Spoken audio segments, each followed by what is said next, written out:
Are there many interesting walks in the vicinity, Miss Cardew? Oh yes, a great many. From the top of one of the hills quite close, one can see 5 counties. 5 counties?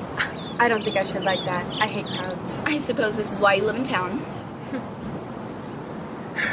Quite a well-kept garden you have here, Miss Cardew. So glad you like it, Miss Fairfax. I didn't know there were any flowers in the country. Oh, flowers are as common here, Miss Fairfax, as people are in London. Personally, I cannot understand how anybody manages to exist in this country, if anybody who is anybody does. The country always bores me to death.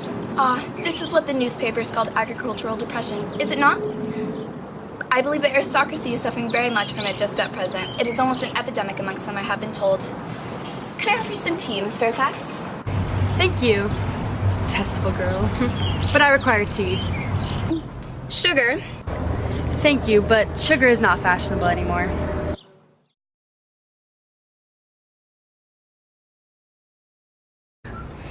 Cake or bread and butter? Bread and butter, please. Cake is rarely seen at the best houses nowadays.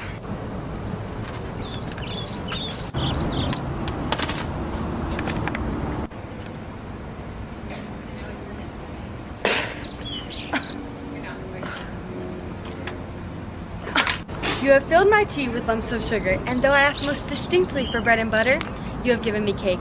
I am known for the gentleness of my disposition and the extraordinary sweetness of my nature, but I warn you, Miss Cardew, you may go too far. To save my poor, innocent, trusting boy from the machinations of any other girl, there are no lengths of which I would not go.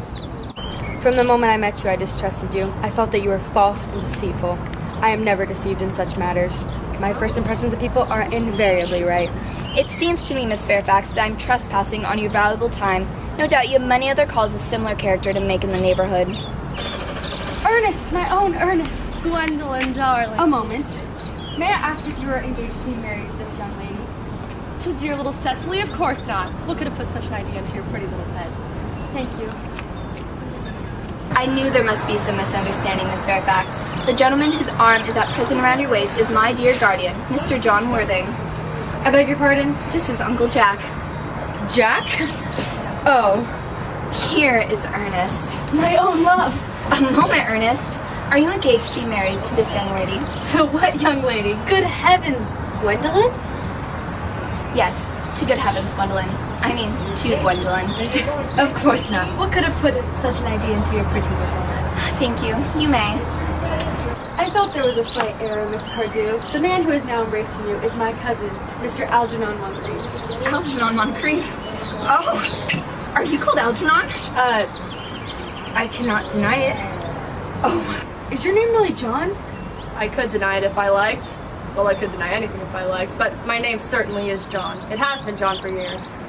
Oh, A gross deception has been practiced on both of us.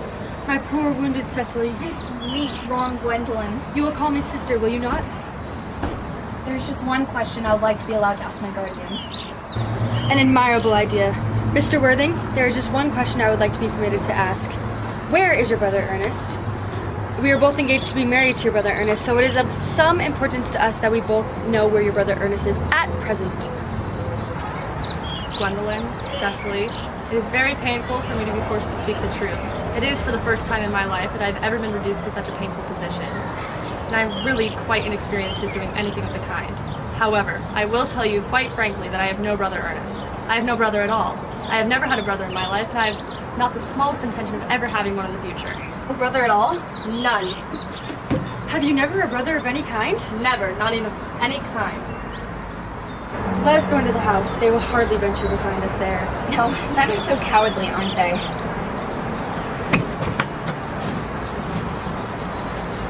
This ghastly state of things is what you call a bunburying, I suppose. Yes, and such a wonderful bunbury it is.